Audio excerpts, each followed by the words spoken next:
자, 오늘은 불교와 관련해서 문제들을 한번 같이 풀어보도록 하겠습니다. 미리 다 문제를 풀어왔겠죠? 오늘은 같이 이제 답을 풀이해보는 시간을 갖도록 할게요.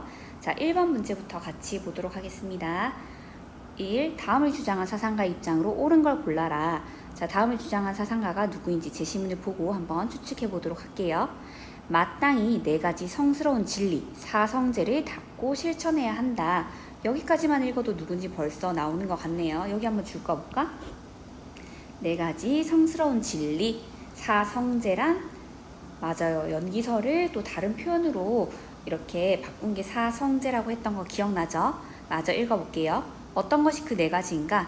첫째는 괴로움에 대한 진리이니 그 이치는 끝이 없어 생각으로도 다 할 수 없고 말로도 다 할 수 없다. 인생 자체가 괴로움, 고통이라는 진리, 고제에 대한 이야기네요. 둘째, 괴로움의 발생에 대한 진리이니 그 이치는 끝이 없어 생각으로도 다 할 수 없고 말로도 다 할 수 없다. 두 번째는 고통이 생기는 원인에 대한 진리. 고통이 생기는 원인에는 무명과 애욕이 있다라고 이야기했었다. 그쵸? 집제에 대한 이야기입니다. 셋째, 괴로움의 소멸에 대한 진리이니 그 이치는 끝이 없어 생각으로도 다 할 수 없고 말로도 다 할 수 없다. 괴로움이 소멸한 상태, 고통이 없어진 상태, 즉 열반의 경지에 관한 진리, 멸제에 대한 설명이네요. 넷째, 괴로움의 소멸에 이르는 길에 대한 진리이니 그 이치는 끝이 없어 생각으로도 할 수 없고 말로도 다 할 수 없다. 네 번째는 고통을 소멸하는 방법, 길, 다른 말로 중도의 수행법에 관한 진리, 도제에 관한 이야기다. 그쵸? 자, 사성제 이야기했던 사람 다름 아닌 석가모니다. 그쵸? 그래서 밑에 한번 적어볼게요. 석가모니. 석가모니 입장으로 옳은 걸 한번 골라보자. 동그라미 1번. 생로병사는 고통이 아님을 깨달아야 된다. 반대다. 그쵸? 석가모니는 생로병사가 고통이다. 즉 인생은 고통과 괴로움으로 가득 차 있다라는 맞아요. 고제를 이야기했다. 그쵸? 그래서 고통이 아니다 할 때 아님이 틀렸습니다. 2번. 삼독을 꾸준히 실천해서 열반에 이르러야 된다. 얘들아, 열반이 석가모니와 불교가 지향하는 이상적 경지인 거는 맞아요. 그런데 뭐가 틀렸냐면 삼독을 꾸준히 실천해야 된다. 이게 틀렸다. 그쵸? 삼독의 동그라미. 삼독은 우리 21번 학습지 할 때도 했었지만 탐욕, 분노, 어리석음 이 3가지를 말해요. 사람들은 이 3가지 삼독에 빠져서 고통과 괴로움에 허덕이게 되지 이거를 실천하면 열반에 이르는 게 아닙니다. 그렇다면 오히려 삼독은 제거의 대상이 돼야 되겠다. 그쵸? 제거의 대상, 삼독은 제거의 대상이다. 되겠습니까? 3번. 극단적인 고행을 통해 자아의 실체성을 확립해야 된다. 얘들아, 석가모니가 극단적인 고통스러운 방법으로 수행해야 된다라고 했나요? 아니다. 그쵸? 극단적인 고행 X. 극단적으로 쾌락을 추구하는 수행법도 극단적으로 고통을 추구하는 수행법도 다 깨달음 얻을 수 없더라. 자신이 해봤잖아. 그쵸? 그래서 결국은 중도의 수행을 실천해야 된다. 다른 말로 8가지 8정도를 제시했던 거 기억하죠? 그 다음에 4번째, 만물의 무상함을 깨달아 집착에서 벗어나야 된다. 맞아요. 석가모니가 이야기하는 진리가 바로 만물은 무상하다. 무상의 동그라미. 무상은 영원한 게 없다라는 이야기다. 그쵸? 무상, 무아임을 깨달아야 된다라고 이야기했습니다. 그럴 때 우리는 고통으로부터 벗어날 수 있다. 그럼 정답은 4번이겠네요. 마지막 5번. 8정도의 수행. 8정도는 극단적 쾌락과 고통의 양극단을 넘어선 중도의 수행법이라고 했다. 그쵸? 8정도의 수행을 통해 열반의 경지인 도제에 이르러야 된다. 8정도의 수행을 통해 열반의 경지에 이르러야 된다라는 말이 나오면 맞았을 텐데 뭐가 틀렸냐면 바로 도제가 틀렸습니다. 열반의 경지에 관한 진리는 바로 도제가 아니라 멸제였죠. 도제가 아니라 멸제가 돼야 된다. 되겠습니까? 자, 그럼 2번으로 한번 내려가 볼게요. 다음을 주장한 사상가 입장만을 보기에서 있는 대로 골라봐라. 선지식들아, 나는 오조홍인 화상의 문화에서 한 번 듣고 그 자리에서 크게 깨달아 진여의 본래 성품을 단박에 보았느니라. 그 자리에서 크게 단박에 깨달았다. 내 본성이 불성임을. 그러므로 이 가르침의 법을 후대에 유행시켜 도를 배우는 이가 보리를 단박에 깨치게 하고 돈오 각기 자신의 마음을 보아 자기 성품을 단박에 깨치게 해야 하느니라. 단박에 깨치는 것, 도노를 계속해서 강조하고 있네. 얘들아, 도노를 강조했던 것은 교종과 선종 중에 선종이었다. 그쵸? 선종. 선종의 대표적인 승려인 해능이었습니다. 이 사람은 해능이라고 적고 괄호에서 선종이라고 적어줍시다. 자, 해능이 강조했던 수행법 도노, 돈수였습니다. 선수행을 통해 즉각적으로 깨달음을 얻고 나면 더 이상의 경전 공부나 점진적 수행 필요하다, 필요하지 않다, 필요 없다. 도노, 돈수를 주장했었죠. 그 해능입니다. 자, 기억부터 한번 봐볼게요. 내 마음이 곧 부처임을 직관해야 된다.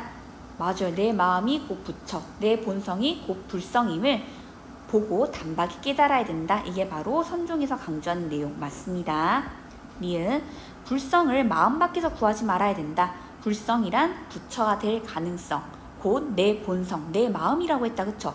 맞아요. 밖에서 구할 필요가 없죠. 왜냐면 내 본성이니까. 내 본성을 직관, 보기만 하면 돼요. 맞습니다. 디귿 사람의 성품은 본래 청정함을 알아야 된다. 사람의 본성이 곧 불성이다. 불성이 나쁜 게 아니겠죠? 청정한 것이겠죠? 당연한 이야기다. 디귿도. 리을 불성을 형성하기 위해 선수행에 매진해야 된다. 언뜻 보면 맞는 선지인 것 같아요. 근데 여기서 넘어가면 안 되는 게, 자, 얘들아, 선종은 선수행 강조하는 건 맞습니다.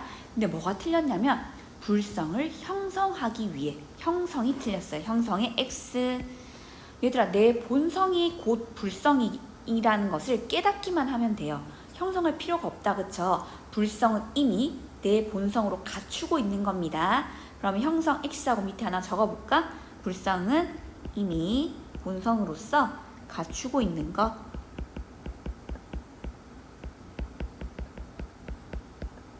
그러면 기역, 니은, 디귿이 포함된 4번이 정답이 되겠다.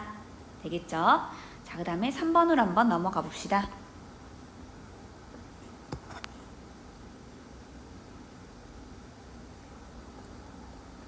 다음을 주장한 한국 사상가 입장으로 옳은 걸 골라봐라. 자, 도노에 의하여 차츰 닥대. 점수. 도노 점수가 나왔네. 도노 점수 이런 용어들 다 외워놔라고 했었죠. 덜고 또 덜어 더 이상 덜 것이 없는데 이르면 그것을 성불이라고 한다. 부처가 되는 것이라고 한다. 그러나 이 마음 밖에 따로 부처가 있는 것이 아니다. 비록 차츰 닦는다고는 하나 먼저 번뇌는 본래 공한 것이며 심성은 본래 청정한 것이며 이미 깨달았기 때문에 악을 끊음에 있어서도 끊어도 끊음이 없고 선을 닦음에 있어서도 닦아도 닦음이 없는 것이니 이렇게 해야 참으로 닦고 참으로 끊는 것이다. 자, 위에 이미 다 나와 있습니다. 도노에 의하여 차츰 닦되 도노 점수를 강조했던 한국 사상가는 바로 맞아요. 보조국사 진울이었죠. 진울. 진울은 선종의 입장에서 교종을 조화시키고자 했던 승려였다. 그래서 제시한 수행법이 도노 점수, 점진적 수행 방법의 구체적인 방법으로 정해쌍수 이야기했던 거 기억나죠? 자, 한번 밑으로 내려가 볼게요. 동그라미 1번. 마음이 아니라 마음밖에 경전이 곧 부처이다. 아니에요, 얘들아. 진울 세 번째 줄에도 보면 나와 있죠. 마음 밖에 따로 부처가 되는 것이 아니다. 내 마음이, 내 본성이 불성임을 도노 깨달아야 된다. 마음이 아니라 마음 밖에 경전이 부처이다. 틀린 설명이겠죠. 동그라미 2번. 점수를 먼저 하지 않으면 결코 도노할 수 없다. 도노 점수에 선후가 있다라고 했던 거 기억납니까? 도노 점수 중에 먼저 선 해야 되는 것은 도노. 먼저 깨닫고 그다음에 후. 점수, 점진적으로 수행해야 된다. 그래서 점수를 먼저 하지 않으면 도노할 수 없다. 틀린 설명입니다. 3번. 도노를 한 후의 수행은 어떤 경우에도 불필요하다. 도노를 한 후에 아무것도 안 해도 된다. 이건 진울의 입장이 아니죠. 도노 점수, 점진적 수행 필요하다라고 봤습니다. 그러니까 3번도 틀린 설명이다. 4번. 모든 습기가 제거된 상태에서만 도노할 수 있다. 나쁜 습관이 없는 사람만 깨달을 수 있다 라는 얘기인데 선생님이 이거 학습지도 정리해놨었다. 그쵸? 23번 학습지 뒷장에 보면 있을 거예요. 나쁜 습관이 있어도 도노할 수 있다 라고 되어 있습니다. 이것도 틀린 설명이다. 자, 5번. 성불, 부처가 되기 위해 선정과 지혜를 함께 닦는 수행이 필요하다. 선정이라고 하는 것은 선수행, 마음을 한 곳에 모아 집중하는 것, 지혜를 닦는 것, 이거는 교학. 정과 해를 함께 닦는 정해 쌍수를 강조했다라고 되어 있네. 자, 금방 읽었던 선지는 정해 쌍수에 대한 설명이었습니다. 그러면 당연히 이게 진울의 주장으로 옳은 설명이 되겠죠? 되겠습니까? 자, 그 다음에 4번으로 내려가 볼게요. 다음을 주장한 사상가 입장만을 보기에서 한번 골라봐라. 연기를 보는 자는 법을 보고 법을 보는 자는 연기를 본다. 법이라고 하는 건 진리라고 생각하면 될 것 같아요. 연기가 곧 진리이다. 이것이 있기 때문에 저것이 있고, 이것이 생기기 때문에 저것이 생긴다. 이것이 없기 때문에 저것이 없고, 이것이 사라지기 때문에 저것이 사라진다. 이거는 연기설을 나타내는 가장 대표적인 문장이라고 했었던 거 기억납니까? 연기설을 주장한 이 사상가 석가모니다. 그쵸? 또 석가모니에 대한 문제가 나왔네요. 자, 그럼 석가모니의 입장만을 한번 보기에서 골라볼게요. 기억. 만물은 서로 관계를 맺으며 존재한다. 맞아요. 우주에 존재하는 모든 만물, 그 다음에 현상들은 원인과 조건, 수많은 원인과 조건이 이렇게 연결되어 존재한다 라고 했었죠. 상호 의존성 이야기 했었습니다. 그럼 이거는 맞는 설명이겠네. 니은, 인연에 의해 나타난 것은 영원히 존재한다. 영원히 존재한다. 틀렸다. 그쵸? 영원히 존재한다고 믿기 때문에, 이거에 집착하기 때문에 우리에게 고통이 일어난다라고 했어요. 그 대신 영원히 존재하는 거 아니다. 무상. 석가모니는 무상을 주장하죠. 무상. 영원히 존재하는 건 없다. 디귿. 인간은 불변하는 하나의 실체로 존재하지 않는다. 불변하는 하나의 실체가 아니다. 맞아요. 인간은 불변하는 하나의 실체가 아니기 때문에 그 인간에게 또 집착해서는 안 되겠죠. 불변하는 실체로 믿고 집착할 때 또 고통이 생겨난다. 이걸 드러내는 표현이 바로 무아였다. 그쵸? 연기설을 통해 우리가 깨달아야 되는 게 바로 무상과 무아였습니다. 세상에 영원히 존재하는 현상은 없다. 세상에 영원히 불변하는 실체는 없다.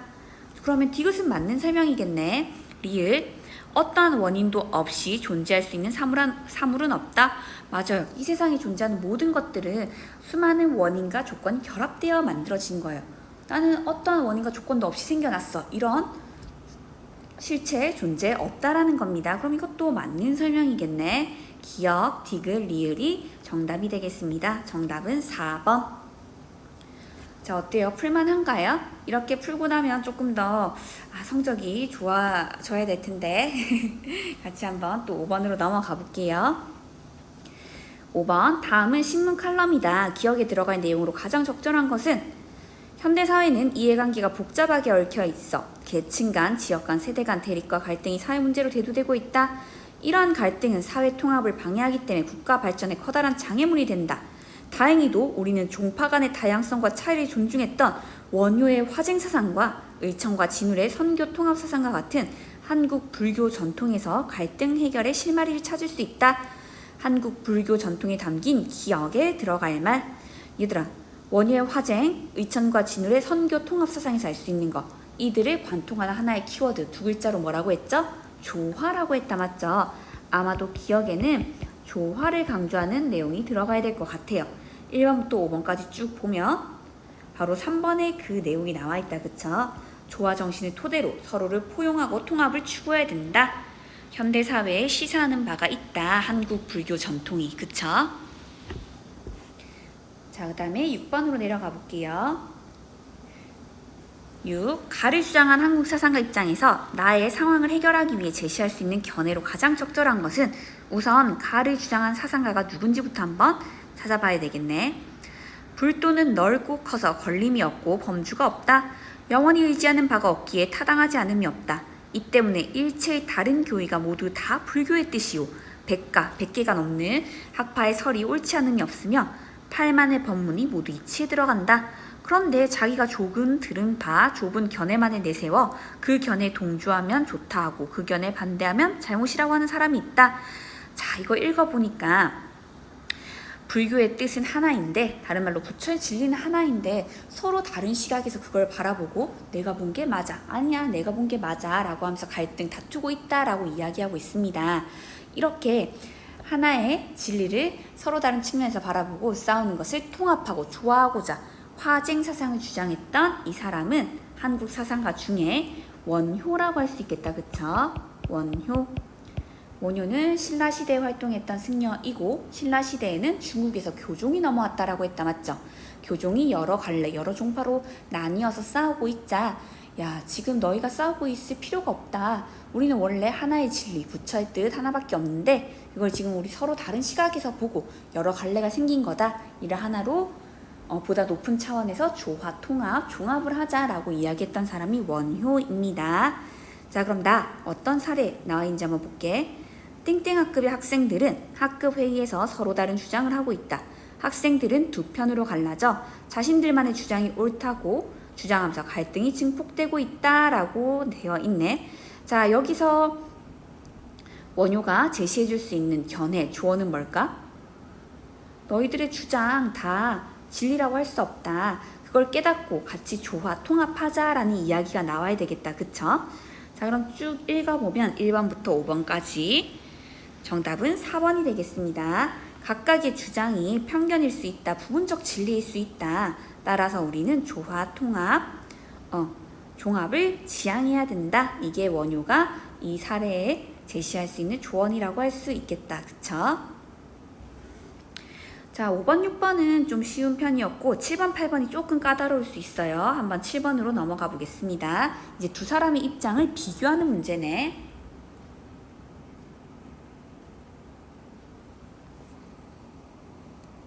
7번. 한국 사상가 가불에 대한 입장에 대한 설명으로 옳지 않은 것, 갑부터 한번 볼게요. 청컨대 마음을 닦는 선비들은 깊이 생각하고 자세히 살펴보라. 내가 지금 먼저 깨닫고 그 뒤에 닦는, 여기 줄까 볼까? 먼저 깨닫고 그 뒤에 닦는 선호, 후수, 다른 말로 도노, 점수. 본말의 이치를 구구이 분별하는 것은 공부하는 사람들로 하여금 스스로 비굴하지도 않고 교만하지도 않아 스스로 그 곡절을 환히 보아 마침내 혼란스럽지 않게 하려는 것이다. 먼저 깨닫고 그 뒤에 점진적 수행을 강조했던, 도노 점수를 강조했던 사람은 바로 진울이다. 그쵸? 진울 적어주고, 스승께서는 관도 배우지 않으면 안 되고 경도 전수하지 않으면 안 된다고 하셨다. 내가 교관의 마음을 극진히 하는 것은 이 말씀을 가슴속에 간직하고 있기 때문이다. 화음을 전수하더라도 관문을 배우지 않는 자란 믿지 않겠다. 교관의 마음을 극진히 하다. 교관을 함께 닦아야 된다. 교관 겸수를 이야기했던 사람은 바로 의천이었다. 그쵸? 자, 진울과 의천 모두 고려시대의 승려로 둘 다 선교의 통합, 종합을 지향했던 사상가라고 할 수 있겠죠. 자, 조금의 차이는 있었다. 그쵸? 한번 밑에서 살펴볼게요. 자, 1번 진울. 선정과 지혜를 함께 닦아야 된다. 정해를 함께 닦아야 된다. 정해상수 이야기하고 있네요. 이거 당연히 진울의 입장이라고 할 수 있겠다. 이거는 맞는 설명. 2번 진울은 선정은 마음의 본체이고 지혜는 마음의 작용이다. 이 표현 그대로 학습지에 있었습니다. 선정은 마음을 한 곳에 모아 집중하는 것은 마음의 본체, 마음의 핵심적인 부분이고 지혜, 교학, 교리 공부하는 것은 마음의 작용이다. 그러면 마음의 본체, 마음의 작용 둘이 아니죠? 하나다. 그쵸? 그래서 선정과 지혜는 하나이다 라고 봤던 정해상수에 대한 또 설명이네. 이것 또한 진울의 입장이라고 할 수 있겠습니다. 세 번째, 의천은 교리 공부와 지간 수행을 함께 해야 된다. 교관 겸수 해야 된다 라고 되어 있네. 이게 교관 겸수다. 그쵸? 교관 겸수 주장했으니까 이것도 의천의 설명이라고 할 수 있겠습니다. 입장. 4번. 을은 내적인 공부와 외적인 공부인 내적인 공부인 선과 외적인 공부인 교를 함께 닦아야 된다라고 본다. 자, 지금 읽었던 이 부분은 바로 내외 겸전에 대한 이야기였다. 그쵸? 그렇기 때문에 이것도 의천의 설명이라고 할 수 있겠네. 여기까지 다 그럼 정답이면 마지막 5번. 둘의 공통점. 둘 다 교종을 중심으로 선종을 수용해야 된다고 본다. 맞나요? 누구는 빠져야 되지? 교종을 중심으로 선종을 종합하고자 했던 사람은 의천이다. 을만 해당한다. 맞죠? 그러면 갑은 빼야 되겠죠. 그럼 정답은 5번이 되겠네. 진울은 반대로 선종을 중심으로 교종을 수용하고자 했던 승려라고 할 수 있겠습니다. 되겠습니까? 자, 그 다음에 그러니까 이렇게 진울과 의천을 비교하는 문제도 굉장히 많이 나와요. 그러니까 이들의 용어들도 잘 알아놓고 둘 비교하는 방식의 문제들도 많이 풀어봐야 되겠다. 그쵸? 자, 드디어 오늘의 마지막 8번 가나 사상의 입장으로 옳은 것은, 자, 이거 조금 까다로운 문제이긴 한데, 자, 혹시 기억날지 모르겠네. 자, 인도에서 고타마 시타르타 석가모니에 의해서 이제 불교의 근본 사상이 만들어졌다. 그쵸? 그런데 석가모니가 죽고 나서 불교는 소승불교와 대승불교로 나뉘었던 거 기억합니까? 대승불교에서는 또 대표적인 사상으로 유식사상과 중간사상이 있었어요. 8번은 바로 그걸 묻는 문제입니다. 한번 내려가 볼게요. 하나의 사상 뭔지 한번 보자. 세계는 오직 식일 뿐이다. 여기 바로 나와있는 오직 식밖에 없다. 식은 마음의 작용이라고 했어. 유식이라고 돼 있네. 이미 유식사상에 대한 이야기인 것 같네. 존재하지도 않는 대상이 나타난 것이기 때문이다. 이것은 예를 들면 눈병에 걸린 사람에게는 존재하지도 않는 머리카락이나 달 등이 보이는 것과 같다. 이 세상에 존재하는 모든 것은 마음의 작용인 식이 만들어낸 것이다. 일체 유심조. 오직 마음의 작용인 식밖에 없다. 이런 거 강조했던 거. 유식사상이다. 그쵸? 유식사상. 자, 두 번째. 여러 가지 인연으로 생긴 법을 무라고 설하며 가명이라고도 하고 또 그것을 중도의 의미라고도 한다. 자, 수많은 원인과 조건으로 어떠한 존재와 현상이 생겨났어. 이거는 존재하는 유라고 봐야 되나? 아니면 존재하지 않는, 왜냐면 영원히 존재하지 않기 때문에 무라고 봐야 되나? 유, 무라는 극단적인 관점에서 벗어나 중도로 바라봐야 된다. 중간 사상에 대한 이야기입니다. 마저 읽어볼게. 연하지 않고서 많은 원인과 조건이 없이 발생한 사물은 아무것도 존재하지 않는다. 그러므로 공이 아닌 사물은 아무것도 존재하지 않는다. 세상에 존재하는 모든 존재와 현상은 공, 연기, 무, 자성이고 그렇기 때문에 이거는 유라고 할 수도 없고 무라고 할 수도 없고 중도로 바라봐야 된다. 이거는 중간 사상이라고 할 수 있겠습니다. 조금 찾는 게 어려웠죠. 이게 중간 사상이라는 거. 자, 그럼 밑으로 한번 내려가 볼게요. 1번 유식사상. 외부 대상은 항상 마음과 무관하게 존재한다? 아니죠. 마음과 무관하게가 아니라 모두 마음이 만들어낸 것이다. 일체 유심조 이야기했었다. 그쵸? 일체의 모든 것은 유심조, 오직 심, 마음이 조, 만들어낸 것이다. 자, 2번 유식사상.